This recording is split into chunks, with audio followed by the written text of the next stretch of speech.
Welcome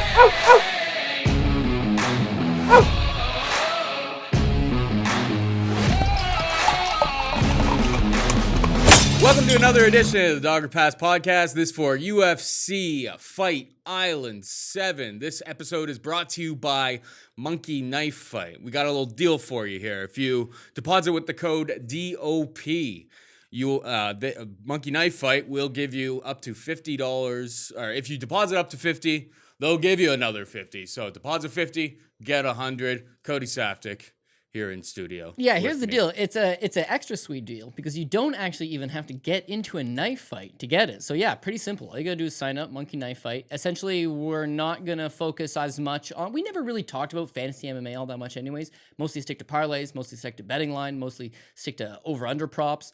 But we're definitely going to incorporate some Monkey Knife Fight value. We can talk about all that later on in the show. But essentially, yeah, if you want to get on board, if you want to play along, just sign up at Monkey Knife Fight. You can use the promo code DOP as Paul mentioned. If I think they're going to match whatever you put in up to $50. So if you want to 20, they might match 20. Just put that DOP promo code in. Yeah, we never charge money for the show. So all we're saying is, if you want to play along, seems like a good time. If you're not so sure about depositing yet, there is going to be a free contest. So the link for that will be in the description. You can go in there, play for free, see if you like it, see if you don't. We're going to talk about it later on in the show. But yeah, we've got new intro. It's a new year. New sponsor.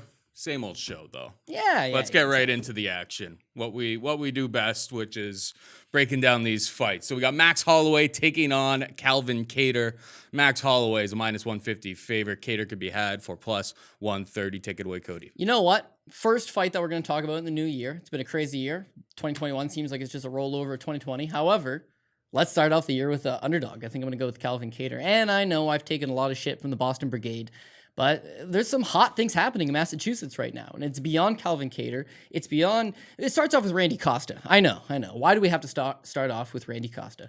But it's like this kid is green, he's young, he's undeveloped, and you see a lot of progress into his game really quickly. And I am on the show fading him. Don't like Randy Costa. He comes, he shuts me up a few times with a couple of nice KO performances.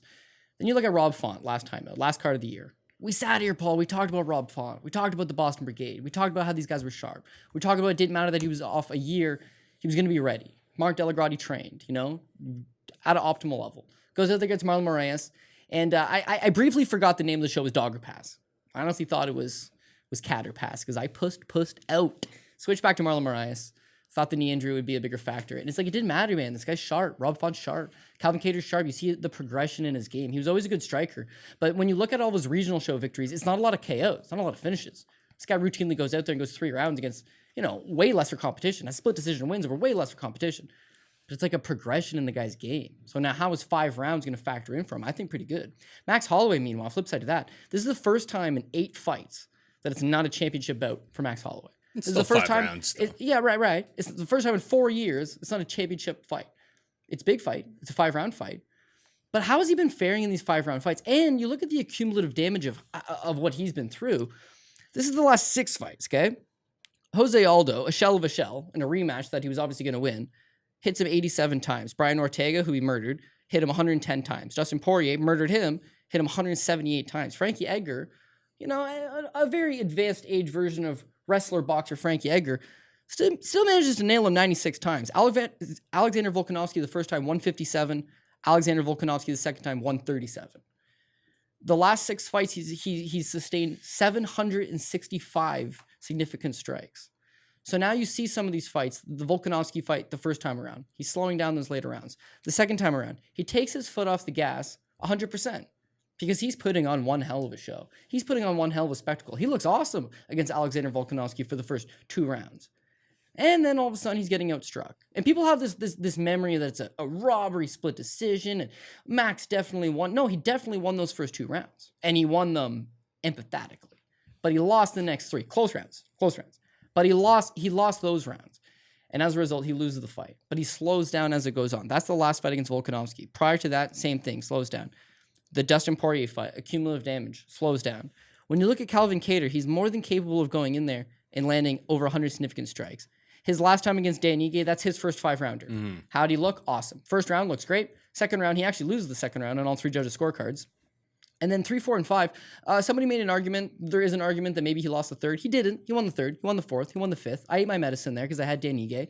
Calvin Kattar looked sharp. But again, it's the body of work. It's this guy's going in there and he's looking better every time out. Once he's going to decision a lot, now he's finishing people. And so I want to talk about that, right? The Renato Moicano fight, that's the time he got outstruck. But the third round is his best round. He lands he's marching forward, he throws better. Maybe it was a 5-round fight. He could have made it happen. Who knows? Didn't happen. Okay. The fight against Chris Fishgold knocks him out in the first round. Perfect. The fight against Ricardo Lamas knocks him out in the first round. Now you're seeing that KO capabilities. But it's just first round finishes, right? But it's the Zabit fight, right? The Zabit fight is scheduled as a 3-round fight. And the first 2 rounds, yeah, it's all Zabit. It's all Zabit all day.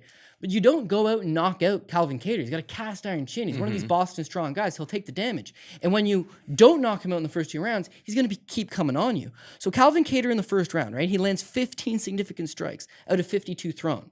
In the second round, he lands 21. 28% for first round, 32% in the second round. It's moving up. 45% in the third round. He goes from 15 strikes landed first round, 21 strikes landed second round, 44 of 97 thrown. He threw 97 strikes in the third round against Zabit. He's coming on. Zabit in his corner knew they didn't want 5. That's why they scheduled it for 3. But there's no doubt in my mind that Calvin Kattar can go those 5 rounds. Sure. I think it's Max Holloway that's going to be key, because even if he does go out there and go 1-1 or maybe lose those first 2 rounds, he's just got to keep putting it on Max and break him through. Can he keep Max's pace, though? Like, Matt, because I know you're talking about, like, oh, this guy keeps getting better late in rounds. Like, that's literally what Max Holloway is known for. Okay, so this is how I'm going to counter that argument, right? Max Holloway has been largely fighting non-strikers, and they're all able to hit him. Why? Because he doesn't move his head, he stands right in front of you, and he's too aggressive. That's why he's been hit 765 times over his last 6 fights, because he just stands in front of you, and he marches you at that pace. But he's not getting knocked out. But then you're seeing damage is maybe starting to wear on him. So he's got to go out there against Calvin Kattar and put it on him. But Calvin's a slickster, right? He's a way more technical savvy striker. So he should be able to hit and not get hit. Get out of the way, intercept him, hopefully hit him. But do you look at that list of guys? Dustin Poirier nearly kills the man, okay? And there's a guy with power. There's a guy with legitimate power. That was a fight where you felt like he was just completely outsized. I mean, Holloway outstruck him by the numbers, I believe, but in terms of like what strikes were actually causing severe damage, it was pretty clear what was going on. So then Brian Ortega at the time, jiu-jitsu guy, not known for his striking, and yet he lands 110 on him, right? The Poirier fight, we all know about that. Frankie Edgar fight, Frankie is not the most polished striker in the division, right? Getting hit by Frankie Edgar is not the same as being hit by Calvin Kattar. And as a result, he still almost gets hit 100 times by Frankie Edgar. Volkanovski is a rugby player who has transitioned to MMA. Oh, come on. No. Don't dismiss the featherweight champ. He's a rugby player. He's a rugby player, okay? Player, transitions to MMA and is just super, super strong. As a result, is able to take guys down, smash them from top position. Even though he's not the most technically savvy wrestler, he's so strong he overmakes up for it. Great athlete. Not known for his striking. And yet, can't take down Max Holloway and proceeds to outstrike him with a lot of leg kicks, which Calvin Kattar does excellent. So honestly, it's dog or pass to start off. It's dog or pass. I think this is a good fight. This is a great fight. What am I saying? This is going to be very close, very competitive. I see it going 5 rounds. But I almost feel like Max Holloway's best days are behind him. He's taken a lot of damage. This is not the kind of fight you wake up in the morning and say, this is the biggest fight of my career. I got to get on with it. Whereas Calvin Kattar, he's headlining against Max Holloway, first fight of the year, and knows title shot is just around the corner. Know he could have beat Zabit in a 5-round fight. Like, is just full of confidence. Whole team's on fire right now. At the very least, because it's dog money, I'm willing to take that dogger shot pass. So I'm going to take Calvin Kattar. Should have got in on it earlier. I know, money's coming in. I mean, these lines have been out for a while. The line opened at like plus 170, but that was back in the beginning of December. So plus 130.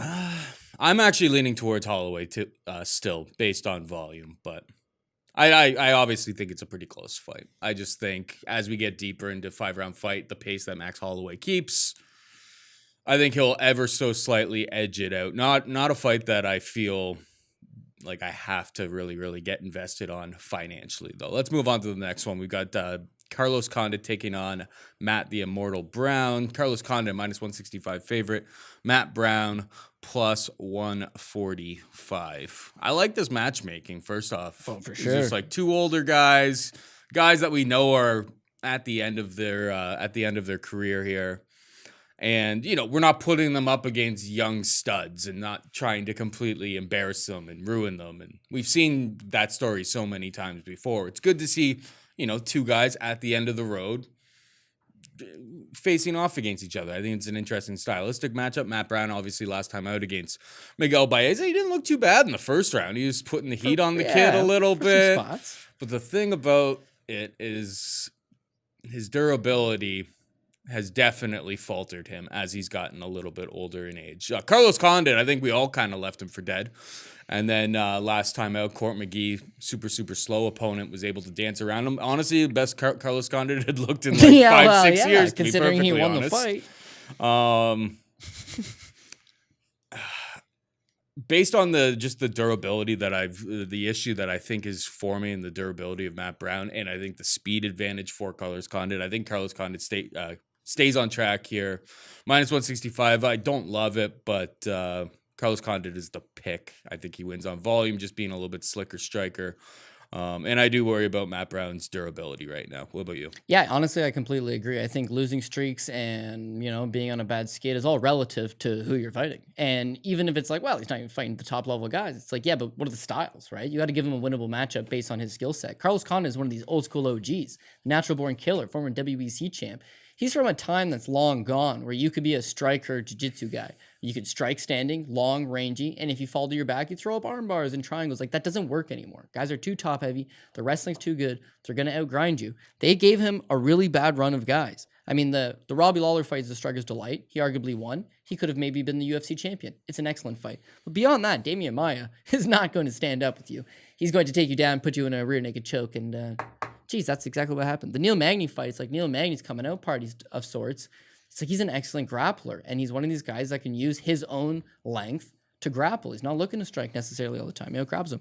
Alex Oliveira is just one of these powerhouse guys. Doesn't really want to strike for pockets. He just wants to use that strength to overpower you onto the ground. The Michael Chiesa fight. How do you go from losing 3 fights in a row and just having lost to Alex Cowboy Oliveira to fighting Michael Chiesa? It doesn't even make any sense. But yet, here's another guy that has no intentions of standing up with you. He's going to take you down, and he's going to submit you. Finally, the Court McGee fight rolls around. It's just like, okay, he's the underdog going into that spot. A lot of people are betting Court McGee. People are betting Court McGee on the basis that Court McGee... I bet Court McGee. No, I'm pretty sure... Not big, but... No. But that was the pick on the show. I thought Carlos was left for dead.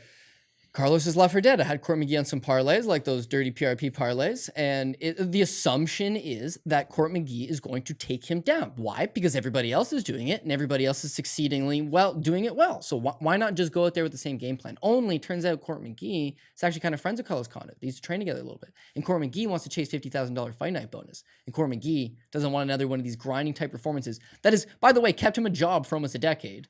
No, he doesn't want to do that anymore.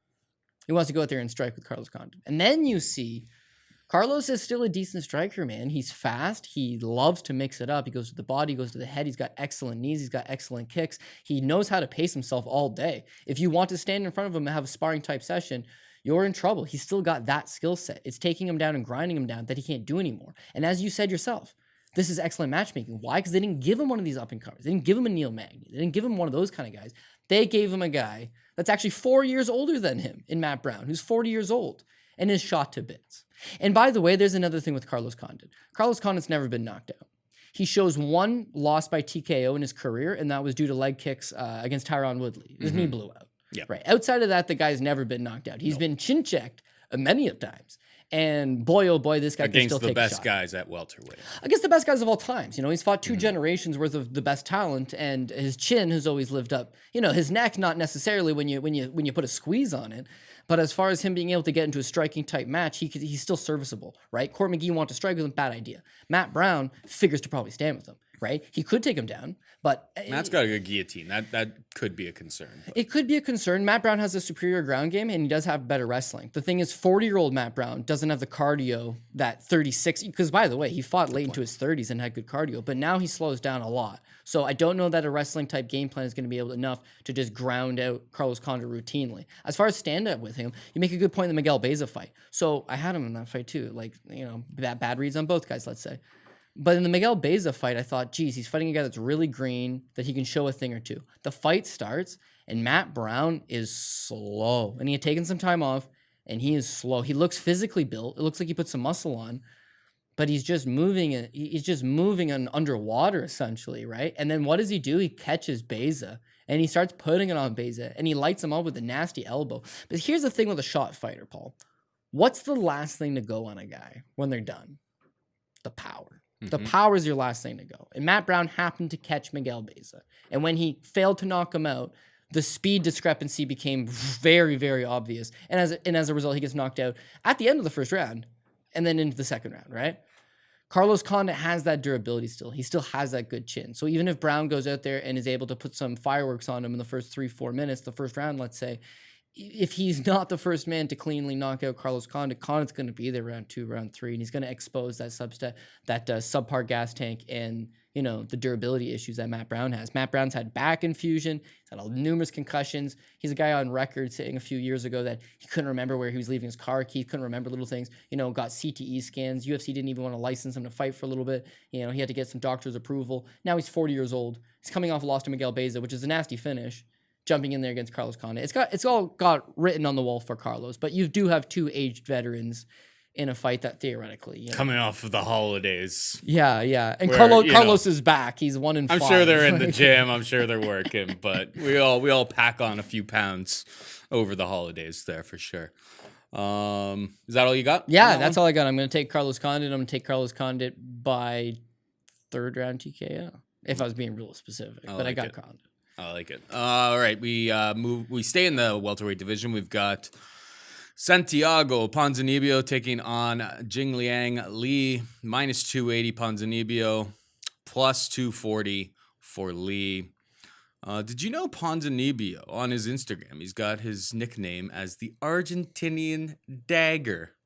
The Argentinian which is like Dagger. maybe that's referring to the eye pokes that he gave Gunnar Nelson and I guess some other opponents in his career. He hasn't fought for a while. It was 2018. Sounds like a porn move, the Argentinian Dagger. The Argentinian Dagger. Genchi Boa means like gentleman or good man or something like that, which is what's on like his Tapology account. Because you come but on his, I guess maybe he's got this new the Argentinian Dagger is his new. You come in as Genchi Boa, and then your opponent's just like, oh, this guy's a D guy. Why would he play dirty? And then you get the Argentinian Dagger. You get the Argentinian right in the Dagger. eye. Him versus Bisping would not go good for Bisping. No. You get the good eye? What am I talking about? He's only got one eye. It has to be the good eye. And then, yeah, then it's all over. But go on. I mean, I imagine we both are picking Ponzinibbio to get the job done here. We haven't seen him in a long time. There's the problem. But what have we ever seen from Lee to lead us to believe that he's a top 10 levels kind of welterweight?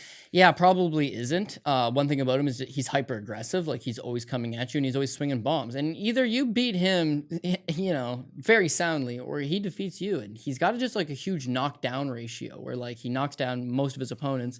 And a lot of the times it's multiple knockdowns. Like you'll knock down him, he'll get back up, knock you down as well. So he's in these kind of like rough, rugged type fights, and it becomes a problem for Santiago Ponzinibbio in that the line minus 280, it's what's baked in there is this legendary run that he's currently on. I mean, realistically speaking, the guy is on, is it a 7-fight winning streak? He's currently on a 7-fight winning streak, and where it's light on names, Andreas Stahl fanned out very quickly. Court McGee, we just talked about him, you know, aged veteran. Zach Cummings has been an aged veteran for a long time, but just always knows how to get the victory. Nordine Taleb fanned out from the UFC. Gunnar Nelson never really lived up to expectations, and it was a dirty eye poke. Mike Perry, total bum.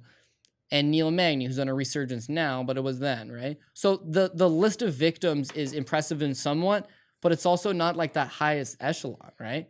Then you factor in the time off, nearly 2 years, injuries. He's 34 years old, and he fights the kind of game plan where he stands in front of you and he swings at you. He's way more technical than Jingliang Li, for sure. He's going to be faster than Jingliang Li. He's currently training at American Top Team. He's going to be in excellent shape. Mm-hmm. And I do pick him to win. Where I'm not all in on him, and the price would suggest that a guy like this, we're all in on him, right?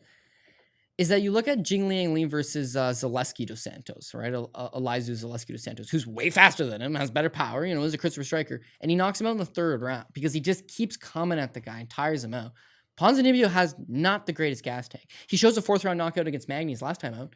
Cardio checked up, But again, the difference between 32 and 34, it's something, right? Training under different circumstances, it's something.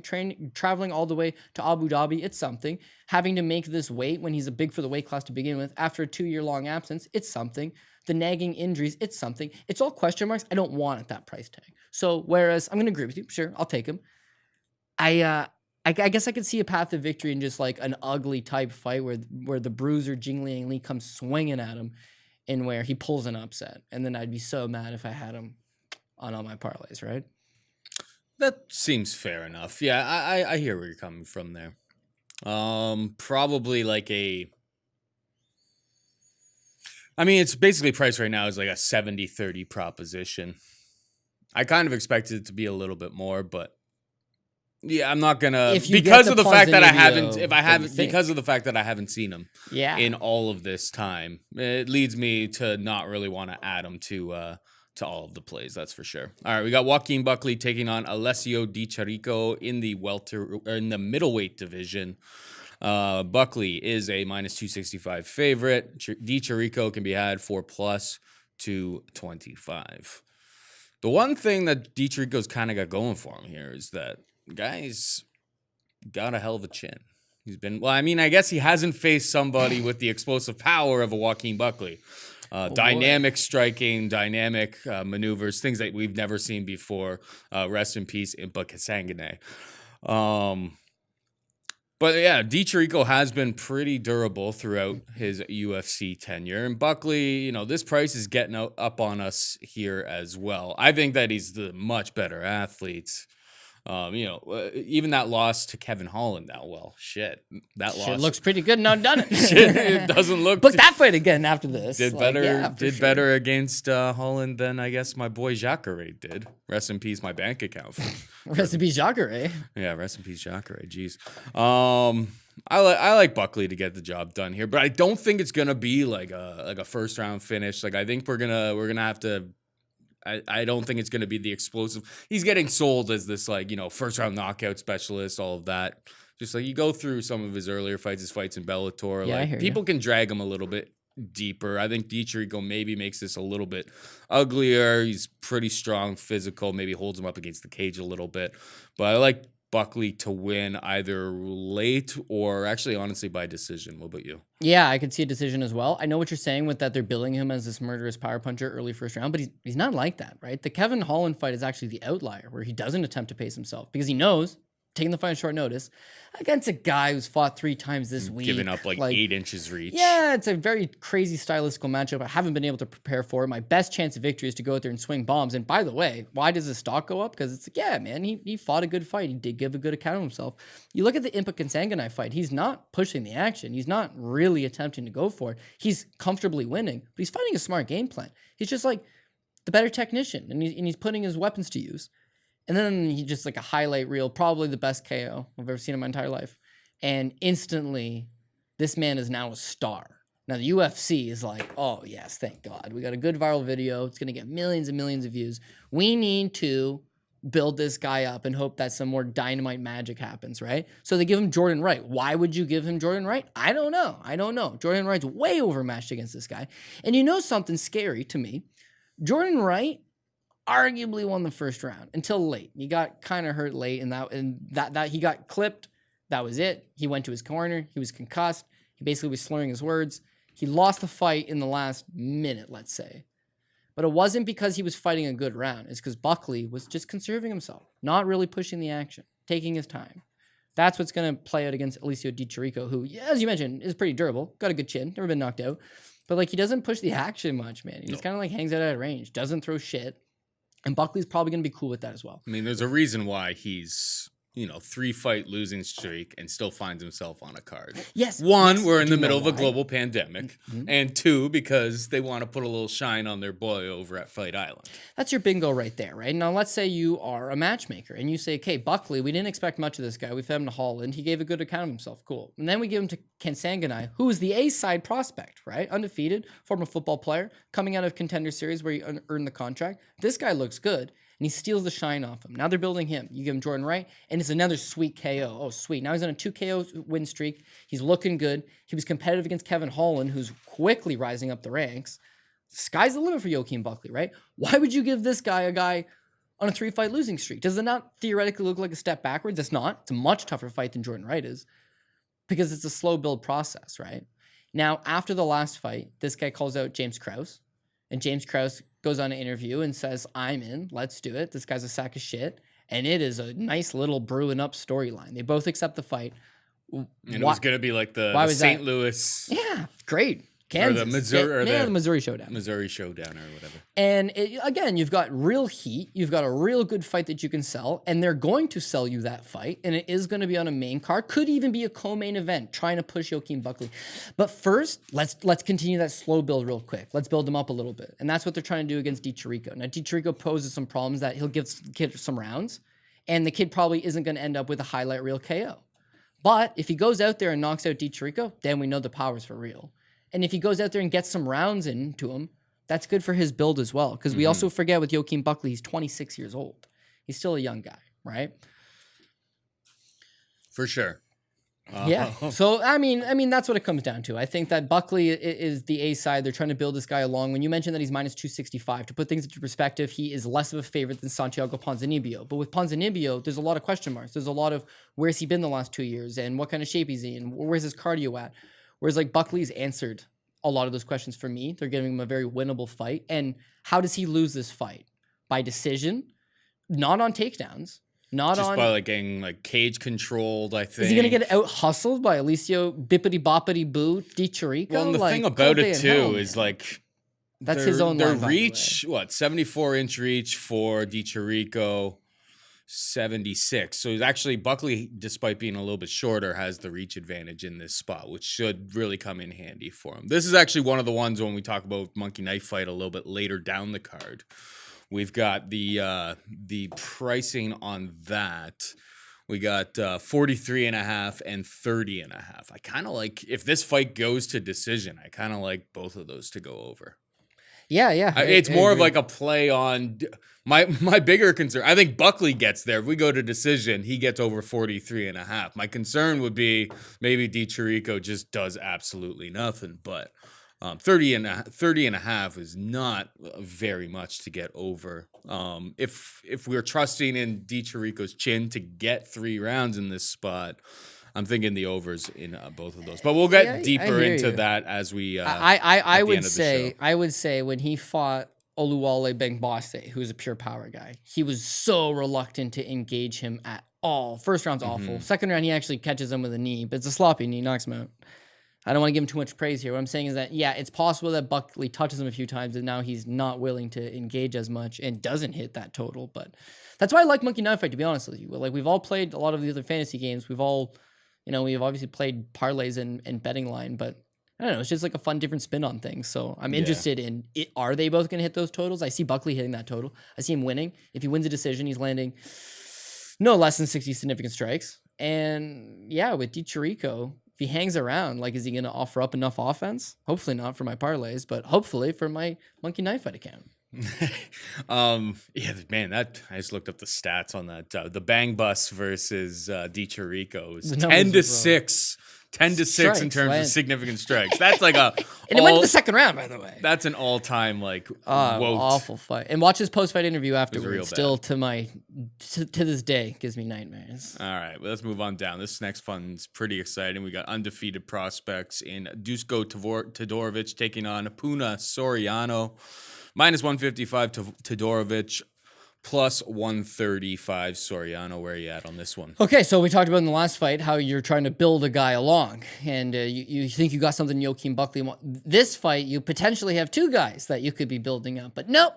Let's see who's the real deal and who's somebody that we're wasting time on, and that's what we got. You got 2 undefeated prospects. They're both young. Soriano's 28. Dusko's only 26 years old. Why are they meeting at this stage earlier on in their career? Again, you got to see who that real prospect is. With Soriano, it seemed like they were going to give this guy an absolute full build, right? He gets the Contender Series fight after an LFA bout. He beats Jamie Pickett for Contender Series. He doesn't look good, in my opinion. His gas tank, pretty suspect. Gets the win, and then it's disclosed that he's managed by Ali Abdelaziz, and that he trains at Extreme Couture in Las Vegas. And sure enough, he gets a contract because, of course, he's going to get a contract. That's fine. They give him Oscar Pichota in his UFC debut, right? It's Oscar Pichota. They're giving him the build, right? Is what they're trying to do with him. He knocks out Pichota a little over 3 minutes into the first round, but you'll notice in that fight, he starts out good and he tires again, right? He starts to fatigue again. It looks like he's starting to get a little bit labored, and then he catches him, he knocks him out. Cool. It's a he hurts him. They get into like kind of a grappling exchange. He gets out of it, but yeah, Pichota almost kind of reverses it in that spot. Pichota gets absolutely flatlined. Sparked. And now it's that's what Puna does. He throws that left and he throws it with vicious intent. Like that's basically that's his bread and butter from what I can see on tape. Well, and you know what? I'm not discrediting him because he's still only 28. He's making improvements at Extreme Couture. He's been off for 13 months. Who knows if he comes out a completely revamped version of himself? But I'm looking at what tools does he have in his arsenal. And one of those tools is he's got the big power. Is his wrestling all that good? No. Is his cardio all that good? No. Is his grappling all that good? No. Is his chin good? Well, we haven't really seen him checked and pushed to any types of limits. Is cardio great? Well, he kind of gasses round 3 against Jamie Pickett in the Contender Series. That's what I'm saying, is that the cardio doesn't seem great to me, but they're committed to giving him the slow build. So they book him against Eric Spicely because, Paul, we all know what slow builds entail, and they entail fights with guys like Eric Spicely. Yes, but sir. He pulls out due to injury, right? He gets Anthony Hernandez fight. Anthony Hernandez has looked just absolutely atrocious as far as the UFC goes. And, again, Soriano pulls out. Now he's been off for the 13 months. Now they're not looking to do any favors. It's like do or die. You need to go out there and you need to perform against Dusko. And Dusko has just shown you a lot more because he has shown you that power. 3 fights back, he knocked out Michel Pereira in the first round. And you watch that fight and he just bulldozes straight at him. Like he comes forward at Pereira, corners him a bit close to the cage, and then just lands on him. Nice big win. Shows that power. But then the Contender Series fight against Canada's own Teddy Ash doesn't show you the power. Instead, shows you that he can just smother a guy up against the cage for 3 rounds. Beat him up in spots, opens up a nasty cut on Teddy Ash. Good performance all around. Then you get Daquan Townsend, right? Well, he's one of these Alicio Di Chiricos, right? What is he good for? Not much other than super durable. And like Dusko put it on him, man. The stand-up looked a little sloppy, but the shots he was landing knock out most He's got people. a really awkward style. As soon as he tossed him to the ground, it was good head movement in that first round. Like good head movement. Daquan absolutely cracks him on one shot. Takes it. He takes it like no problem. And that's my biggest concern with Dusko going into this fight. Puna does throw his left. He throws it aggressively, like wildly. Basically, he's trying to kill you. But the way that he took that shot against Daquan Townsend round 1 gave me some confidence in the fact. And yeah, the guy's pace is super super high.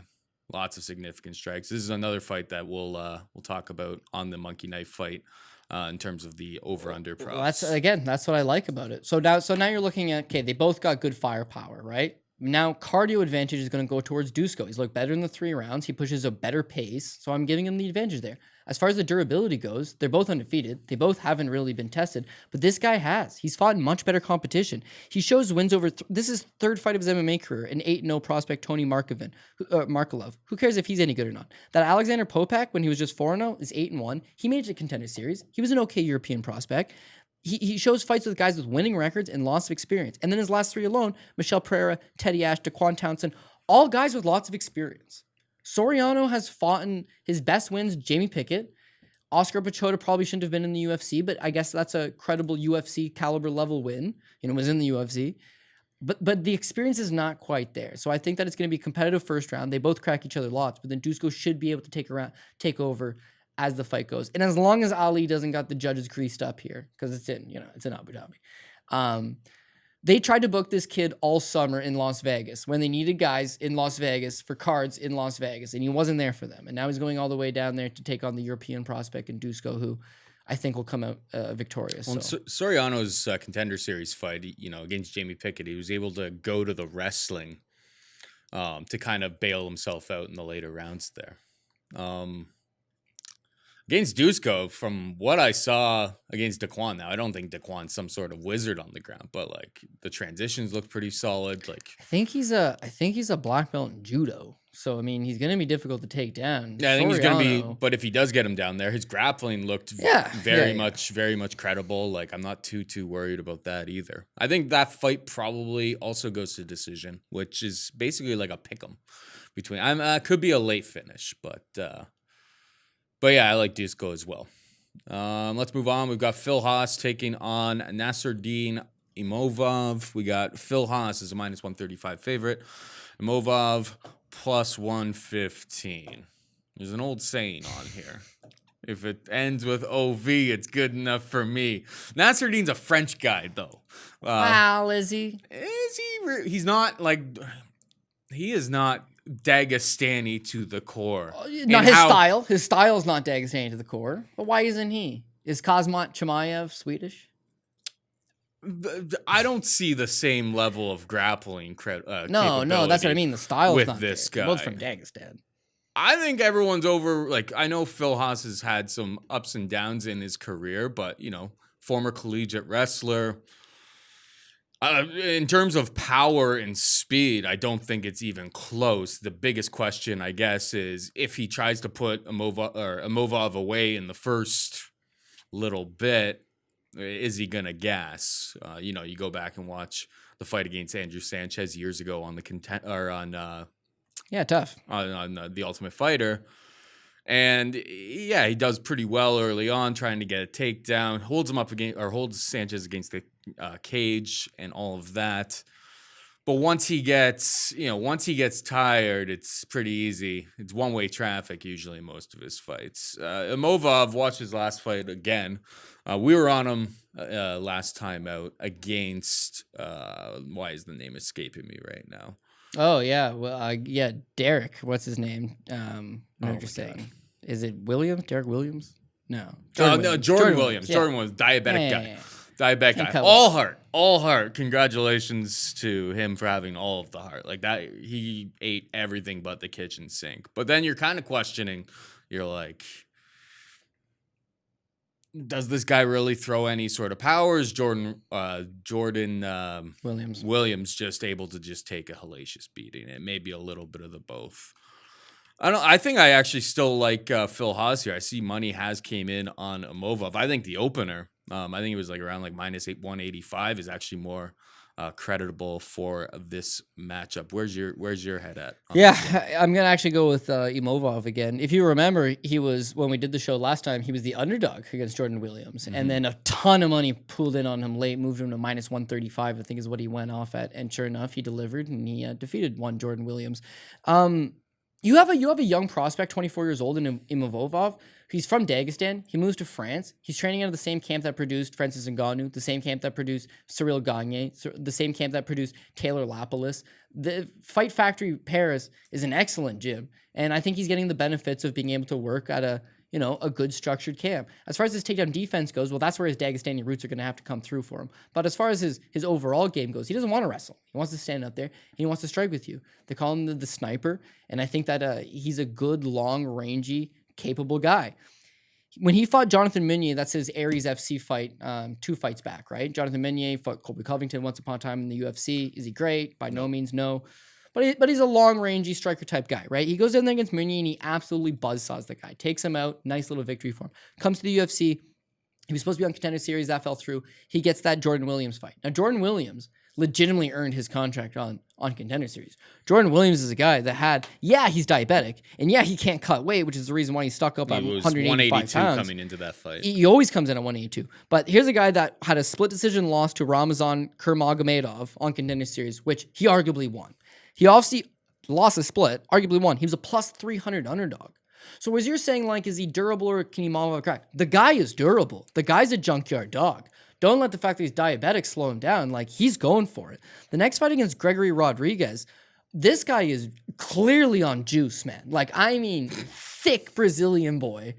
And Williams just goes out there and puts it on him. And then Imavov completely lands like you said the best, everything with the kitchen sink. He completely annihilates this guy, and Jordan Williams stays in it.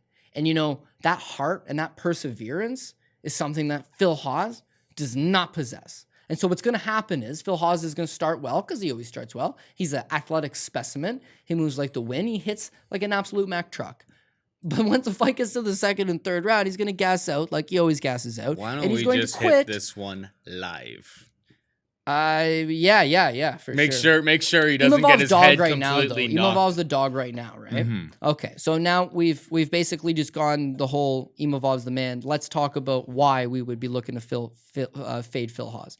So Phil Hawes is not some young prospect. He's 32 years old. He was a former wrestler on the Iowa Community College team, same as John Jones, same as Colby Covington. The guy is touted as a wrestler, does not use his wrestling in almost any of his fights. So he goes to Greg Jackson Winklejohn, trains with John Jones, who he's friends with his college days, and is the man. Everybody loves Phil Hawes. John Jones is on record saying how good Phil Hawes is. So the Ultimate Fighter rolls around, and Phil Hawes, they're looking for guys, comes onto the show. John Jones is even coaching the show. Well, isn't that so pretty? Has to win a fight to get in, sure, but surely he's going to. And in the pre-fight interview, when they talk to Phil Hawes, he's like, you asked John Jones how our training sessions went down. Like, this guy is basically telling you, like, yeah, I can handle this guy in the gym. But then he gets Andrew Sanchez. And so, you know what? Let's give him a pass, because Andrew Sanchez ended up winning the entire season of The Ultimate Fighter. But he gassed out after the first round. His cardio was not good. As flashy as he is, as athletic as he is, as quick and agile as he is, it doesn't there's too much muscle on him. It doesn't last for him, right? As soon as he loses that fight, he gets back in the win column with a 6-11 opponent, right? Then they give him Lewis Taylor. Lewis Taylor's 40 years old. Lewis Taylor's biggest profile fight was the Strikeforce Challengers fight with Joe Riggs once upon a time. He's off the map, and he has seen better days, Chicago's own. And the same thing, man, like he starts off good, but in the second round, he completely tires, and Lewis Taylor catches him in a guillotine choke. But you know what? Let's give him a pass, because Lewis Taylor ended up winning the whole tournament and made $1 million. The Julian Marquez fight, it's another Dana White Contender Series fight. This guy hasn't looked good. Lost in tough, lost in World Series of Fighting. You bring him in for a Contender Series fight, and Julian Marquez, of all people, tires him out after the first round and then annihilates him with a head kick in the second. Yeah. But then, Paul, wouldn't you know it, he knocks out Michael Wilcox, who you've never heard of, in the first round. Actually, it's a cut stoppage in Bellator. Bellator doesn't sign the guy. Why would Bellator bring in the super prospect, give him one fight, wins the fight after a cut stoppage in the first round, and not put pen to paper? They weren't impressed.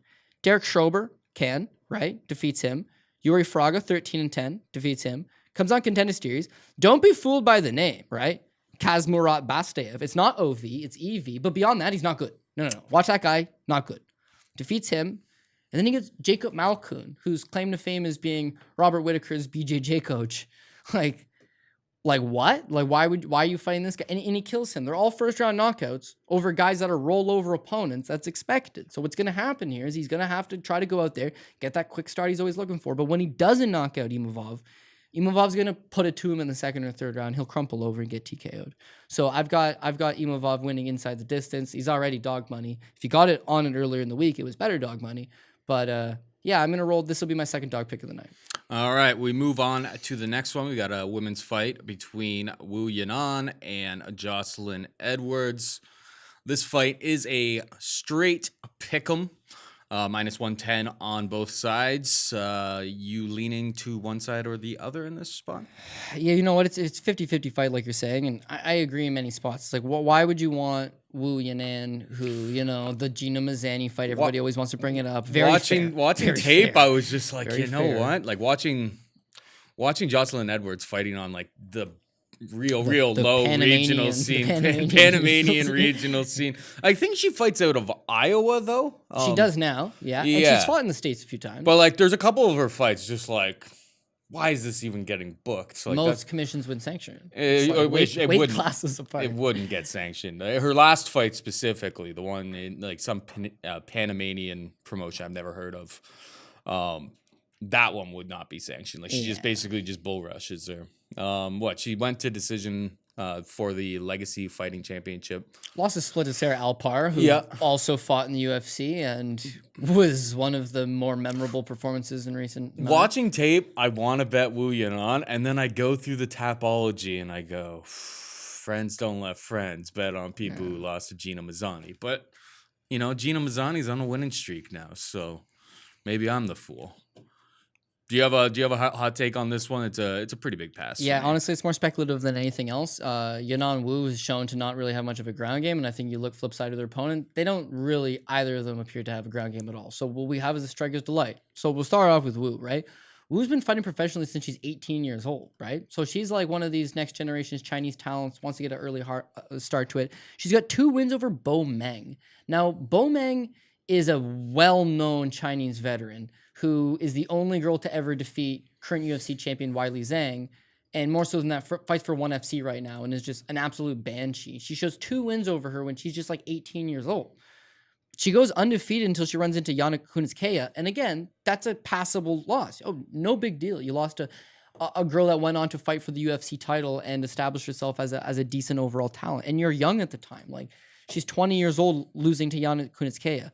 That loss to Gina Mazany, as embarrassing as it was, they're looking for somebody in China. The card's in China. They got Wu. She is not ready for this spot. I believe she's 21 years old. She's 21 years old. She fights Gina Mazany. Now, Gina Mazany is the lowest level of opposition that they could have gotten her, but she was still just too much for her. Mm-hmm. Way too strong, way too physical, takes Wu down, beats on Wu. But that fight's also at 135 pounds, right? Wu comes down to 125 against Lauren Mueller, and it's an armbar from guard. It's like disgusting, like classic women's MMA at its peak. The Mizuki Inoue fight, a better account of herself. Her striking is not refined, it's not polished, but you can see that the difference between losing to Gina Mazany at 21 and then losing to Mizuki Inoue, losing the split decision to Inoue a few years later, you're seeing some progression in her game overall. But now that fight against Inoue was She looks all right in that fight. It's 16 months ago. Yeah. She's 24 years old right now. All the girl does, she's sponsored by the state. All she does is train. She's going to be one of these Chinese talents that has a slow start. There's a lot of learning. There's a lot of building. But is eventually going to put it together and have an aggressive striking type style.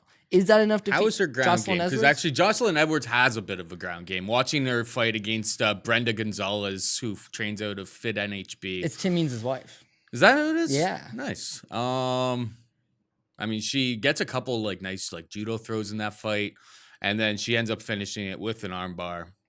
She definitely is working on those skills. I don't know if she's like elite at them. As I said, watching tape, I want to bet Yanan, but I mean, it's that Gina Mazany fight. You know me. No, dude, I know what you're saying. And when I looked at it as well, Jessica Middleton shows a 4-5 pro record, or maybe it's a 5-6 pro record right now, but she's fought in some good levels opponent. Not a terrible fighter. She smokes around 57 seconds. You watch that fight, okay, looks okay. The Brendan Gonzalez fight, that's her career best victory. The Sarah Alpar fight, Sarah Alpar has a bunch of like wrestling accolades. Not an MMA fighter. Got beat up by Jess Rose Clark pretty badly, but is a wrestler, right? The fact that fight goes 5 rounds, where she's clearly giving up the wrestling advantage to Alpar, and she does keep it relatively close and loses a split decision, it shows you something, right? Yeah.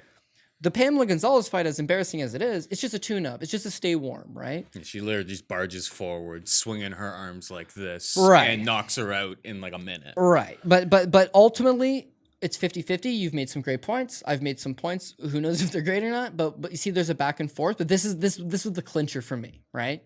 Wu, maybe there is something there. Maybe at 24, she's going to show you some improvements. Maybe because she's Chinese, she's something that we could market to that demographic, which they're always looking to do. But they book her against Betch Kohea in this spot. That's a high-profile fight. Betch pulls out a week ago, and they've scrapped up Jocelyn Edwards from Iowa to go all the way to Abu Dhabi. Iowa by way of Panama. Right, and she's actually 2 inches shorter than Wu as well. So it's like that size, that perceived she'll be able to do what Gina Mazany did. It's like I didn't see her reach listed anywhere, but yeah, she is giving up 2 inches of height for sure. She looks like she's the rangier fighter, but if she's not the bigger, more physical girl, then the ground game's out of it. And then as far as the striking goes, maybe she is a little bit of a better striker, but it's 50-50. It's 50-50, and she's taking it on a week's notice, right? So let's go, Wu. Yeah, that's what I ended up with. So. Woo! All right, we got Thick Diaz, Carlos Felipe taking on Justin Tafa, minus 175. Felipe plus 155. Tafa. When we talk a little bit later, I like this one for maybe you can talk me on or off the ledge for this one for Monkey Knife Fight. My only question is Tafa and how deep can Tafa can get? How deep can that guy get into a fight? Excellent. Because I'm pretty confident that what we've seen from Carlos Felipe, he's the kind of guy who just likes getting hit in the face. Like this guy, just barging forward constantly, laughing at you. You hit him. He says it doesn't hurt. I mean, I'm all for watching Thick Diaz put on a show for us. I think there's been I think the line was a little bit wider earlier in the week. or actually maybe like a couple weeks ago. Obviously, we've been over the holidays. These lines have been out. I think he was like minus 225 or so. It's been creeping down towards Tafa. And honestly, I think it's Tafa needs a finish or bust. We haven't seen much from him other than like if he doesn't get the finish in the first round, I don't know if he's hanging around in round 2 and round 3. I know Carlos Felipe. He's got 3-round cardio for sure. So pick is Carlos Felipe here. We'll talk about Monkey Knife Fight later on in the show, considering this fight. But that's my pick. What about you? Yeah, I just think it seems like Carlos Felipe is everybody's play of the week. Like everybody likes him. He's making improvements. He's got that thick Diaz style. We like it. And Tafa, like, what has he really shown us to this point? But mind you, they are still middling heavyweights, and anything could theoretically happen. Tafa's a bit of an anomaly to me, right? On one hand, his brother, Junior Tafa, is a credited glory kickboxer, right? Excellent kickboxer. His uncle was like a New Zealand kickboxing legend, fought Mark Hunt in K1. He comes from a lineage of these like tough fighting Samoan guys that are kickboxers, right? Do I think this guy has much of a ground game? No. He does show it in some of his early regional scene fights. They don't last long, but he does take guys down and beat them up. It's really low level. When he debuted in the UFC against Yorgan De Castro, it was on the main card of Whitaker Adesanya. Now, that's a big enough pay-per-view because you have Ezra Adesanya, and it was a title fight against Robert Whitaker. It's a big pay-per-view, and this guy debuts on the main card and walks head first into that Yorgan De Castro right hand. Like, showed absolutely abysmal ring IQ, hands down, chin up, ran straight into the Yorgan De Castro shot. Now, you were on this because Tafa came into that fight it went off at minus 120, but it was De Castro dog money. You liked some De Castro dog money when he was still hot at the time. And yeah, like terrible ring IQ, walks straight into it. The Juan Adams fight, again, now he's the underdog and he's going to lose to Juan Adams, but Juan Adams can't really take a punch all that well. He's on a bad losing streak. Doesn't seem like he factors into the UFC, and Tafa gets the victory over him. And then that's, 9-10 months ago now, or I think it's 10 months ago now. So can Tafa go longer than a round? We haven't seen it. All of his regional scene fights, a couple of them went to the second round, but it was one-way traffic. The 2 fights in the UFC have both been the first round. He's a kickboxer. I couldn't tell you if he can rely on his ground game to get the job done here. Like, can he extend this? Like, who knows? But he is going to be swinging massive amounts of heat at Felipe for that first 5 minutes. I would expect Felipe to survive the first 5 minutes.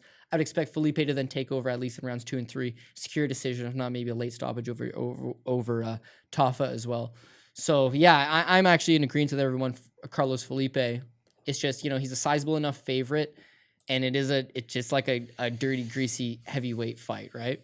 So yeah, and by the way, he's on that main card of Whitaker Adesanya. His next fight against Juan Adams, he's on the main card of Jones versus Reyes, right? So he's had 2 fights in the UFC. Both times he lands on pay-per-view main cards, despite having a 3-0 and a 3-1 record, respectively. Like, either they're high up on him, or they do know this guy does have some credible kickboxing, and he's going to showcase it to the world. He's 27. He could be getting better.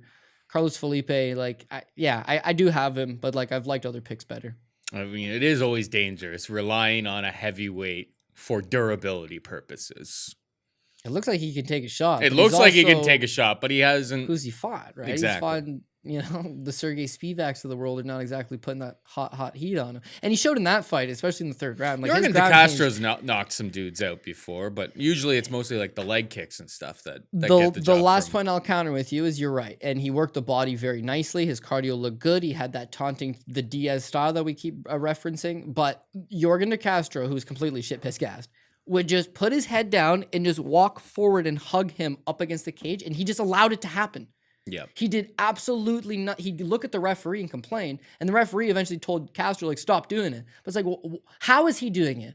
Why can't you just pivot out of there and hit him? Why can't you just push him off? He's a dead man. He's a sack of potatoes leaning on you. And still, he had no awareness. He has no cage control. So, is there spots that he can lose against a big Samoan who's going to press him up against the cage and pound him with some dirty boxing shot? Yeah, path. But can Tafa do that for 3 rounds? I haven't seen it. No, I ain't going to bet on it. I'm going to go with Carlos Felipe. Ramazan Emeev takes on David Zawada. Emeev is a minus 260 favorite. Zawada can be had for plus 220. Zawada's nickname is Sagat, but hear me out on this one. Should be Smoke On. Smoke on? Smoke on Zawada. And fire in the sky. I like it. I mean, little blue hey, oyster Dave, cult. Dave, reach out to me. Have your people call my people. Yeah. I can give you that nickname for a decent price. I mean, it's a Ramazan Emeev fight. What does Ramazan Emeev usually do? Wet blanket. Wet blanket holds you up against the cage, slows down the pace. When we talk about a monkey knife fight later, I don't even know what to do with this one. But like, Emeev is a minus 260 favorite in this fight, but he's only expected for 34.5 significant strikes. The guy just, the way that this guy wants to fight is just like cage control, not even all that much wrestling. It's like cage control, sap your energy, slow down the pace of the fight. I mean, I don't think he would probably be on the top of the UFC's list of like people to keep around, but the guy is a winning fighter, so he kind of sticks around. I think unless maybe when they're dry early in the fight, maybe Zawada can find a submission or something like that. But otherwise, I think it's going to be kind of the same thing. Wet blanket, Ramazan Emeev wins by decision, a real stinker of a fight, and we move on to the next. What's your take here? Yeah, so Ramazan Emeev is a hybrid. If you were to take Chimaev and you were to take Imavov and you were to blend them, you end up with Ramazan Emeev. He's not the most excellent grappler. He's not the most excellent wrestler. But, like, he can do it pretty well. You know, he does got that Dagestani blood, and he does definitely showcase it. But he's got a little bit of striking as well. Like, the guy is not above going out there and throwing a couple anyways. I liked at least the progression in his last fight, that he was a little more, like, willing to at least throw some strikes, right? Because, yeah, you're right, man. Ramazan Emeev to this point lands absolutely nothing, goes out there last and fight where he was excited to throw lots of strikes, he landed 29 significant strikes. I know. And because what he just resorts to the takedowns. That's what he does. He just 2 goes submission to the takedowns. attempts, 4 takedowns. It was 30 to 29 significant strikes. So he still lost in significant strikes against Nicholas Stolze, despite he won the fight. Right, and that's going to play out pretty good here because Zawada's a better striker. Zawada's probably going to land the better strikes and more of them anyways. He's going to have the volume on his side as well. But it's Emeev's ability to, he hits you twice and you hit him 4 times, but then he took it down. So, like, well, who won the exchange? And then he controls for the next minute or so, or at least holds you up against the cage for the next minute, or he throws some dirty knees inside to the legs. Right. Those don't count as significant. And you know what? Strikes. Guys get up all the time. Zawada's actually got a nifty little ground game as well. Loves to throw up triangle chokes. We've seen that against Abubakar Nurmagomedov. Yeah, exactly. Loves to throw up arm bars. Like, that's my biggest concern for Emeev in this. Yeah, maybe when they're Not an dry easy fight. early this is on. a live dog, by the way. Yeah, maybe early on in the fight while they're still dry. I mean, Ankalaev got submitted by Paul the Bear Duke Craig once upon a time. So I don't think it's... Zawada's... You think Khabib's brother has not been in those types of positions tons of times? Zawada was able to find the submission against him. So yeah, not only that, but you look at Zawada's I don't love run. Ramazan as a big favorite here. Yeah, you look at his run, right? In the Danny Roberts fight, he loses a split decision, but it actually ended up winning fight of the night. So it wasn't a terrible fight for him. It's just he did lose to Danny Roberts, right? Then the Jing Liang Li fight, he knocked Jing Liang Li down. You know, he's competitive enough until just that wear and tear just gets to him in the forward pressure, and then he just gets melted to the body with a kick and then, falls over. That's the end of it. He's now 0-2 in the UFC. They're using him as feeder material against Abubakar. But you see that ground game. You see his willingness to throw it up. So, yeah, he does pose problems in that. If the fight strictly was to stay standing, he could most definitely defeat Emeev. If the fight hits the ground, who knows what the judges are looking at? Are they looking at the fact that this guy's throwing up multiple submission attempts? But ultimately, the Dagestani guy's going to win in Abu Dhabi in a close fight. And Ramazan Emeev loves fighting in these close fights. Ramazan Emeev also fought at 185 pounds against Sam Alvey, in where he didn't look out of place. He held up Sam Alvey up against the cage for the duration of 15 minutes. Sam Alvey's a much, much bigger and stronger man than one David Zawada. So the good thing I like about Emeev is that he's a specialist. Or not he's a specialist, he's a generalist. But he can do a little bit of everything good. So what he's going to look to do is strike for a little bit, get you up against the cage, take you down. If he can't get you up against the cage and take you down, he will take you down in the open field. But he wants to back you up and then take you down. I'd say you're going to be spending more time on your back than a porn star with a mortgage. But you will get up a few times here and there. But ultimately, he just stalls you back out and gets you back down. And I don't know that Zawada's going to have the physicality to hang with him long enough. Now, I know guys like MMA Lock in the Night, guys like Clint, guys like to throw those like round 3 this and by a specific method because it pays huge, right? If you were going to take an underdog on this card, on something that would pay huge, I think you would take Zawada and you would take Zawada by submission. And if you wanted to get real greasy, you'd get Zawada by like 3rd round submission, 2nd round submission or something. And then maybe he would throw something out. But Zawada I don't by submission pays like plus 5 or anywhere from plus 700 to plus 550. Yeah, and then if you take it specifically to a round, right? And if you were to be greasy. like, man, that's crazy. Ramazan Emeev's not getting submitted. It's like, yeah, you would have said the same thing about Abubakar. Now, wouldn't you have, right? If you go to the ground with this guy repeatedly, he's going to throw up submissions. He could stick one of them. As far as the striking goes, he has the advantage. What round do you want to know? Do they have a 3rd round? That'd be the greasiest. That'd be 28 to 1. Right, it's 28 to 1 in the 3rd round. Right, but you know what I'm saying, though? Do you at least get the thought process? I understand the thought process. I kind of thought that the deeper it gets, the less likely that the submission happens. But well, okay. So here's the thing with Ramazan Emeev, right? We talked about all the good things he does, which is wet blanket guys, because we love that, right? But guys like Bartosz Fabinski is able to do it for a long time. John Fitch is able to do it for a long time. Bruno Santos is able to do it for a long time. This guy tires out, man. Emeev puts a lot into the takedowns. He throws so many takedowns. He's constantly trying to grind you. It does tire out the opponent, but it also tires out him. And if he gets tired and Zawada has a little something in the gas tank, then who knows? Maybe it gets interesting. My pick, because we're going to do a rundown, the pick is going to be Ramazan Emeev. I am recognizing that there's a little bit of danger on this I kind of fight. prefer the over 2.5 rounds minus 200 more than I would even. Yeah, I like that too. Yeah, he's a decision machine. He's a decision machine. Right. The guy can't finish a sandwich. That is a good point. He's not exactly one to put opponents away. So yeah, okay. So whatever you take, I don't know. I think we've made our piece here. Ramazan Emeev by decision would be the play. If you are one to take a long shot, kind of get greasy with it, Zawada's a live dog. If you love chaos, would be able to maybe catch something up late. 28 to 1 is it's crazy for an MMA fight with a guy who that is probably his best path to victory is the submission for sure. All right, we got Sarah Moras taking on Vanessa Melo minus 230. Moras plus 190. Melo. Where's your head at on this one? This one, the over 2.5 is juiced up to like minus 375 at this point. So that's kind of pricing people out of betting the overs on a women's MMA. I mean, this one's a bit of a sad state of affairs. A 6-6 fighter versus 10-8. The one thing I did see from Melo in watching tape is she definitely seems to be durable. She can definitely take a punch. I don't like Sarah Moras at minus 230. I don't think against just about anyone. So I'm interested to see where your head's at here, because I was thinking about hitting a plus 190 underdog here, but it's not pretty on tape from Melo either.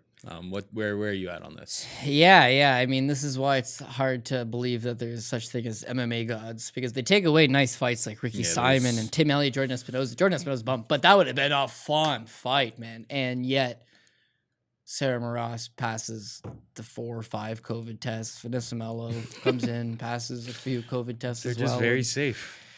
And now we have to go ahead with this minus one. 355 to the over 2.5 rounds. Minus 620 to over 1.5. Yeah. So what was your thought? What were you thinking? You're thinking Vanessa Melo as an underdog play? What did I write here in my notes from watching this one? No, I'll I was just saying that the fight goes to decision, which is like minus 300 would be a good parlay piece. Yeah. So with Sarah Moras, right? She's actually got a lot of big fight experience when you consider that she's going back to the Ultimate Fighter, right? That season was now 7 years ago. 7 years she's been chopping it out against the best fighters in the world. That in itself is a lot of experience. You look at her losses. She had lost to Juliana Pena in that spot, right? She lost to Jessica Andrade in the UFC, which she went to decision, took her back in the 3rd round, right? Macy Chiasson won the Ultimate Fighter, was a 145er. Lucy Podolova, they thought was going to be okay. Sinjara Eubanks, still somebody that's cutting it out against a higher echelon level of competition. She's fought in good fighters. She's fought in bad fighters. She's fought in a mix of everything in between. She seldom gives a very good account of herself. Her wrestling, not quite there. Jiu-jitsu, legit. But I mean, if you don't have the skills to get the fight in top position, like what are you gonna do with it? Well, submit off your back. You can't be fighting off your back all the time in 2020 in any division, right? Okay, well, what about keep the fight standing? It's like, no, man, striking is just absolutely non-existent. But to her credit, she's left BC. She's gone over to Extreme Couture. She's full-time in Las Vegas. She looks to be in good shape. It looks like she's taking it as seriously as she can for her last career run. Because realistically speaking, Sarah Moras is going to get released from the UFC if she does not win this fight. Vanessa Melo is going to be released from the UFC if she doesn't win this fight. So they're both going to be highly motivated. It's that with Moras, it's like you can there's some good takeaways of things she's done well in losses, but like what has she done overall well? The one win is over Liliana Joshua, who doesn't have a stand-up game.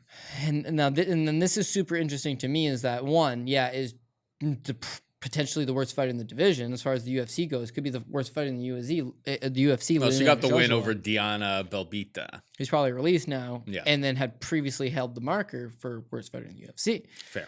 So she beat Joshua. It took her 3 rounds to do so.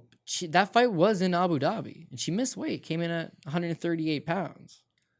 So it's like, okay, the last time you traveled, you missed weight, you came in, you won over Joshua. It wasn't impressive. That win effectively makes her like 3-6 in the UFC. The Alexis Dufresne, biggest fraud ever. Ashley Evans-Smith was armbar from guard. Surprise, surprise. That Dufresne fight too was. You remember those days, yeah. I think that one cost me a bunch of money. Dufresne I think I was live. I was good. live for that fight. Very, very triggered from. Talk about girls that miss weight. From Dufresne losing, could not. I mean, Dufresne held top life. position for like 12 minutes of that fight. Yeah. There was the only 2 people in that whole arena that scored it for Sarah Moras were those 2 judges. No. See what ends up happening. Yeah. Dufresne's on top the whole time and is so gassed out, her body shutting down. Because I just want to get it right. Dufresne missed weight by exactly how many pounds in that fight? She always missed weight, and that's not the question. Yeah. She came in at 143 for a 135-pound fight, right? So her body just shuts down. Her kidneys are done. She just lies on top and ends up losing what I thought was a close decision for sure. Then she fought Marion Renault, came in at 138. They obviously released her, right? Then she was supposed to fight Marlies Kunin in Bellator at 145. She came in at 150, and then she capped off her career actually making weight for a 145 fight, and that was 3 years ago she retired. So what I'm saying is Sarah Moras has defeated, outside of Raquel Pennington, I suppose, Ashley Evans-Smith. What am I saying? I just, very, very low level. And then luckily for her, Melo falls in the same category. I mean, she's got low output on her striking. You've seen her 2 fights in the UFC. They've done her no favors, right? 3 fights. Right, but she fights Aldana, who's someone who's she's going to 2-1 the average person, and that's exactly what happens. Horrible stylistical matchup. That Carol Rosa girl is the Energizer Bunny. She just doesn't stop. She just keeps coming. The one thing I did notice... she looked okay against Rosa. Dude, so did I. Cardio checked out? Striking, she looked competent striking, enough. I think, strike for strike here, I think... I'll tell you she's a lot cleaner, a lot crisper than what I see from Moras. Right. The one issue I took from it, though, is when she ends up on her back, she is fish out of water. Mm-hmm. Lost. Needs to rely on the ref helping you out, right? Moras is wrestling not good, though. No, it's not, but she's full-time in Vegas right now, and she literally only needs a takedown. Mm-hmm. And then as soon as she gets a takedown, she's just going to get on top of her. And she's one of those girls that's not just going to chase a submission and give up the position. She's just going to anchor down. And, okay, Melo's got huge legs, but the only chick with a bigger ace is Sarah Moras. And I'm not saying she's a pretty girl. I'm saying that ace is built for pure power. She needs to figure a way to get the fight to the ground. Because Vanessa Melo shows like a 70% takedown defense, right? So like, does she have good takedown defense? No, it's just okay. It's not so much the takedown, it's creating the scramble. And if Sarah Moras can create the scramble, then she should be able to win the grappling exchanges and get this fight to the ground. Because if it ends up being a striking battle, I heard she's made improvements. I would not want to bet Sarah Moras in a kickboxing match against anybody. So she needs to get the fight to the ground. That's the main thing. Can she do it? Sure. For the current price that she's at, I'm not willing to bet that. So here's your first pass of the year, this fight. All right. And finally, this one should be a banger. We got Austin Lingo taking on Jacob Kilburn. Minus 225 Lingo, plus 185 Kilburn. Where you at? Yeah, this is a definite banger. You got 2 guys that there's no hiding what they want to do, right? You got Austin Lingo. They want to take you out early. Yeah, and Austin Lingo is the big power guy, right? Prior to coming to the UFC, all of his wins, I mean, he shows a lot of victories in, a minute, 2 minutes, 3 minutes. He's got a win over Aaron Webb in 13 seconds. He's got the win over Solo Hatley in 25 seconds. He's just hitting these guys and trucking them down. He makes some waves in LFA, right? Like, he's supposed to be pretty decent. He headlines a card for them. It was not a title fight, but he headlined against Solo Hadley. When he came to the UFC against Yusuf Zalal, he was supposed to be something, to the tune of a -225 favorite over Yusuf Zalal. Now, Zalal was also coming from LFA, where he was curtain jerking on the prelims, right? Lingo is headlining cards for them. Lingo's going to be the guy. But Lingo's from Texas, right? He's never fought outside of Texas. The fights in LFA were in Texas, and he makes his UFC debut against Yusuf Zalal. Jones versus Reyes in Texas. So he's that local Texas guy. And I'm probably bought into it too much. You see big power, and a lot of the time you don't realize it's like, do you set up the power, or does the guy you're fighting just unable to get out of the way? Yusuf Zalal has excellent lateral movement. He's a good, adequate striker himself, but he's a better counter guy. He's a better stick and move, get out of the way. Austin Lingo just was not able to track him down. And then Zalal starts taking him down. His game just goes to shit. His cardio looked okay. But, I mean, the wheels just kind of fell off for him. He got lost in that spot. He's had a significant amount of time off. So, 11 months on the sideline, training out of Fortis MMA, a gym that's just filled with killers, UFC veterans. I would expect that Austin Lingo has shored up his game a little bit, got the bright lights out of the way, goes out here, gives a better account of himself. And now he draws Jacob Kilburn, who Jacob Kilburn doesn't have the wrestling to go out there and do to him what Zalal did, right? Well, what about that movement that Zalal had? It's like, no, Jacob Kilburn doesn't really move out of the way of the shots as well. It's like, well, what about his cardio? No, it's not as good. Well, like, what does he do well? Well, he's also a power puncher. He's also a guy that's going to try to go out there. His record, it's the same thing. All first and second round finishes. It's the exact same thing. Now, he shows 2 wins over Elvin Leon Brito, who doesn't have the most appealing looking record, but is a legitimate veteran, right? But it's the fight against Bobby Moffitt on the Contender Series, right? Bobby Moffitt, MMA lab guy, BJJ black belt, good wrestler, wants to take you down and out-grapple you. And eventually he does and submits him with the dress show. But before he does that, he's just outstriking Jacob Kilburn. He's cleanly beating him standing. The fight against Davidson Ribeiro, his next fight, he actually looks legit. But Davidson Ribeiro's at the tail end of his career. He's had a lot of experience. He's definitely long in the tooth. He loses that one. Or he beats Davidson Ribeiro, beats this Javanis Ross guy. And then that Billy Q fight. It's like, one thing about Billy is he's not physically strong, but he's just got great cardio, right? And against Jacob Kilburn, it's like he had his way with him. The striking numbers are so unbelievably one-sided, and then eventually he submits him in the second round. It's like a bad showing for Jacob Kilburn. So you got 2 guys that are 0-1 in the UFC. 2 guys that not only just lost their UFC debuts, but got smoked out. But with Lingo, it's like he went the 3 rounds. His cardio looked okay. Zalal is proven to be a pretty decent commodity. Of course. That's the kind of loss that you can accept, that you can build from, that you're going to get better. Lingo was previously undefeated. Well, the best thing to get better in your career is go lose a fight. Readdress your issues. Where did I go wrong? Was I training as hard as I could have? Was I dieting as hard as I could have? Do I need to cut out the distractions? But you learn that stuff after you lose. So the guy loses, takes 11 months off. That's pretty good. And now comes back. I would expect a better version of himself. Whereas with Jacob Kilburn, no disrespect to him, but like I feel like we know where he's at. I don't expect a ton of improvements, and I feel like he's going to be giving up his main path of victory. He's giving up that advantage over to Lingo. So I'm going to take Austin Lingo. Probably gets the KO just because you kind of see how he fights. But these guys that show such first round KOs, right? It's like a Louis Koski, that absolute can that lost to Sasha Palatnikov. It's like what happens when the first 3-4 minutes run up. With Lingo, we saw 3 rounds of Zalal. Yeah, it didn't look great, but at least he got through it. Whereas like Kilburn, I think will tire quicker, and when he tires is when Lingo should be able to take over and get that second or third round. Lingo / Kilburn under 2.5 rounds -105. Yeah, that looks good, to be honest. Let's do that. Yeah. I hear you. Because even if it goes the other way, I'd say Lingo by TKO. But yeah, right. If it goes the other way, I hear you. Well, I mean, Lingo hasn't been knocked out, so. No. But who's he fought? But what is Kilburn's best path to victory is getting that knockout. So, all right, let's jump into the monkey knife fight picks for this week.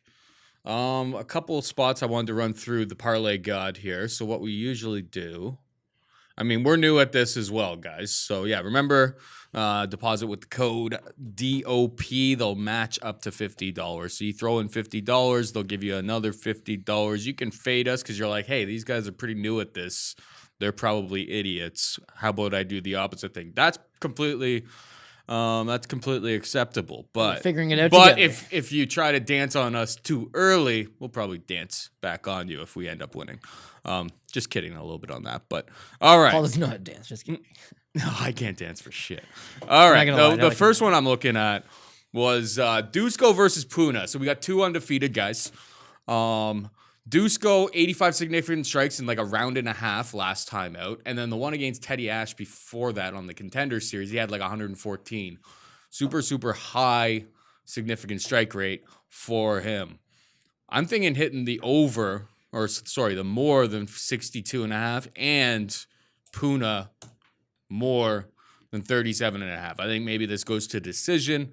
I like the head movement that I see from Dusko Todorovic, but I think, both of these guys are undefeated. They've never been finished. Puna is Hawaiian. Hawaiian guys known for that Scrappy durability. Yeah. My bigger concern is getting Puna up to 37 and a half. Obviously, on the other side, if Dusko gets knocked out by one of those big, huge wing and left hooks, you're not going to get to 62 and a half. But what do you think about that? Yeah, no, I actually like it. I think it's going to go 3 rounds, like you mentioned. I don't think either guy's going to look to use the grab. Wow, if Soriano is going to get the takedowns, he's the one looking to push the grappling. If he ends up on top, he might be able to chip away. He might be able to get those significant strikes up. Sometimes the significant strikes don't get scored on the And ground, that's the main thing you got to worry about in any type of fantasy game is that Fight Metric is going to release. Well, it's not Fight Metric. This is different scoring. Oh, thank God. This is why you need to make a monkey knife fight account, right? Fuck Fight Metric. I say that now? I can say that now.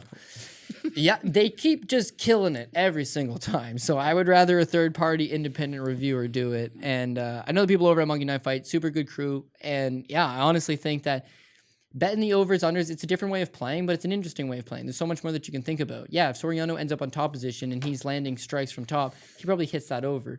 If this stays on the feet and goes 3 rounds, I'm pretty confident that both of these guys get over their specific numbers. That's what I would be banking on, is that it's probably going to be mostly taking place on the feet. Both guys are going to get a couple shots in, and that eventually would hit those overs. So I feel you there, Paul. All right, let's have a look at another one. I had a couple other ideas here.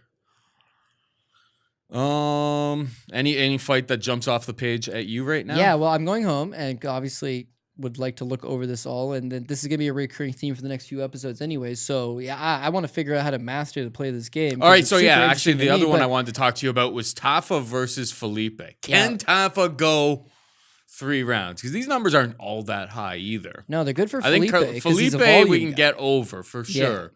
If we get 3 rounds, he'll get over 41 and a half significant strikes. Tafa, my concern is that this guy's a 1-round fighter, and it's I guess you could bet, or you could pick the less in that spot, go like a more and a less, but Felipe isn't exactly a potent finisher. It's a little bit more dicey there. Don't like it as much as I like the Dusko versus Puna spot. And then there was you know what though? So if you look at Carlos Felipe versus Yorgan De Castro, right? Yorgan De Castro is tired, right? And he's a sitting duck, and he's got no reach on the guy, especially at heavyweight. And he just sits there and allows it to happen.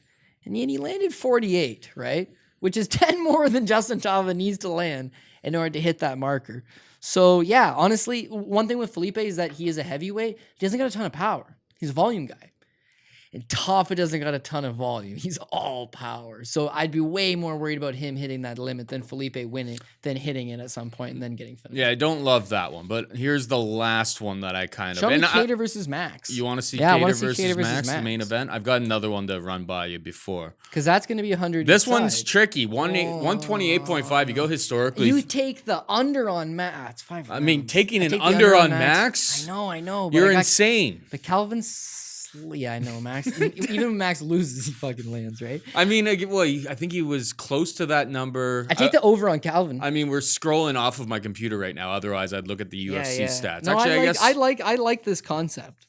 That one's really, really tricky. I think they've got that one pretty close to right. I mean, Max has put up over 200 significant strikes before in a fight. Well, him versus Holloway. Let me pull up Max's Look stats at him versus Poirier, here. And that's a one-sided fight that he gets pretty well annihilated in, and he still lands. Max Holloway. Okay. Yeah, you'll see. We got But 102 he put up, so you'd be under in that spot against you miss Volkanovski last time out. right, you lose that. Over, everyone thought he won in that. a loss Everyone thought he against won that. Volkanovski. Just a shade over against Frankie Edgar. Way over against Poirier, despite losing. Way over against Brian Ortega. Twice over. I mean, taking a Max Holloway under is maximum cojones, I would say. Shit, that's terrifying to me. Yeah. Okay. Well, that's where we're gonna put Monkey Knife Fight to the test right now. Who's scoring them? Because Max lands lots, but it's is it flim flam, couple jabs here, a couple slapping type strikes? Because if you're counting all of that as significant strikes, it ends up like the Brian Ortega fight, where it's like 280 strikes or something stupid. Like you like Kattar in this fight, so how much do you think I think Kattar Kattar controls this fight? Kattar's landing at least 106, 108 significant strikes. So you like the So more. he hits over. Max. Now I'm betting on Max to lose, but for the purposes of this, this suggests Max is going to win the fight. If that's the totals at the end of the fight, you know how it is. Max could have won the first 2 rounds handily and lost the other ones, which is what happened against Volkanovski. But if those are the numbers, yeah, I'm not happy with Calvin's performance. I think it's going to be flipped. You know, I think Calvin goes out and lands 128, and Max lands 92.5, in which I lose. So maybe I'd be inclined to take that less. And I know what you're saying, right? Man, it's Max Holloway. So then everybody's going to hit the Max Holloway over. Everyone's going to bet the Max Holloway over because he's an over machine. And I'm the only guy that bet less than that on Max Holloway. Gives me the unique 128 is a lot Gives of me strikes. the unique lineup, dog. That's what I'm chasing. Well, you're not really trying to make a unique lineup in this spot. Paul, we are learning the system together. You have to learn the system. You're not competing against the field, buddy. You're can competing game the against system. Monkey Knife Fight. No, I know, but I think that the cool thing with Monkey Knife Fight is that we're incorporate the audience, get people involved. 2021, we got a lot of cool things in store, but ultimately is that we can run our own games on Monkey Knife Fight instead of doing it something like some of the other bigger platforms that might not be willing to do stuff like that.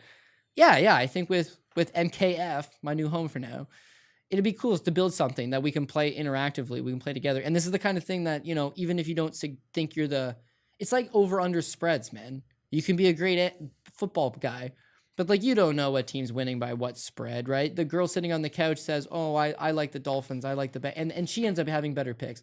This is the same thing. You can do your research. You can be smart about it, but it's like a different element, a different game, more surprise, right? So again, I'm just kind of excited to like see how it works, see the dynamics.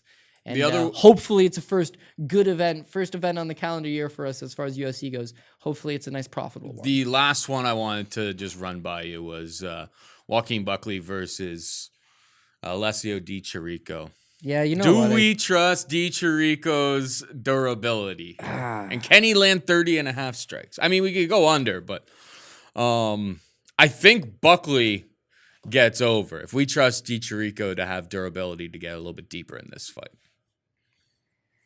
Yeah, Di Chirico. I like that side, but we gotta pick 2, obviously. Yeah. Well, the 2 that I'd be looking again, I want to look at them all, but so far the main event looks appealing enough. Santiago Ponzinibbio versus Jing Liang Li, Carlos Condit versus Matt Brown. If those are all striking battles and they're all going 3 rounds, gonna hit some overs on those ones because both guys are gonna throw, right? They're not exactly the most defensively sound. It'll be high numbers.